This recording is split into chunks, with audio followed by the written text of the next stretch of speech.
Europe 1, 7h13, Thomas Et Soto. je me tourne vers vous, Nicolas Barré, bonjour. Bonjour Thomas. Tiens, on parlait de Donald Trump. Il a tweeté ces dernières heures, il a tweeté superbe. Avec ce superbe, il saluait le passage des 20 000 points pour la première fois de son histoire pour le Dow Jones de la bourse de New York.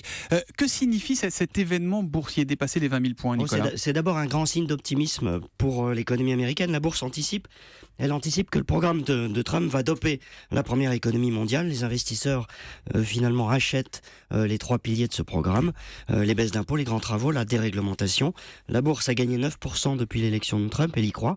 Et quand vous parlez avec des dirigeants d'entreprises américaines, effectivement, ils sont incroyablement confiants. Ils y croient un peu trop peut-être, non? Sans doute, et il faut avoir en tête 2 points de repère. C'est-à-dire que depuis un an, on a gagné 25% à la bourse de New York, c'est quand même très rapide. Et si on prend plus de recul, depuis la fin 2009, l'indice Dow Jones a doublé, il y a peut-être un signe de déconnexion avec l'économie réelle. La bourse finalement minimise les risques, elle minimise les risques de guerre commerciale avec la Chine, elle minimise la remontée des taux d'intérêt, le dollar fort, etc.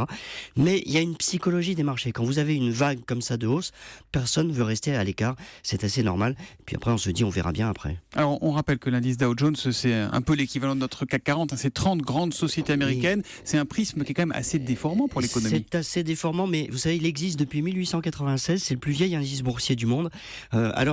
C'est vrai qu'il est imparfait, mais c'est un symbole du capitalisme, finalement. Le Dow Jones valait 1000 en 1972. Il vaut 20 000 aujourd'hui. Une fortune multipliée par 20 en 45 ans. Effectivement, c'est pas mal. Et depuis 1896, il y a des boîtes qui sont vraiment depuis le début ou pas? Il y en a une seule, c'est General Electric. Ah, c'est la seule. Voilà, c'est General la seule. Electric. Voilà, bon, super.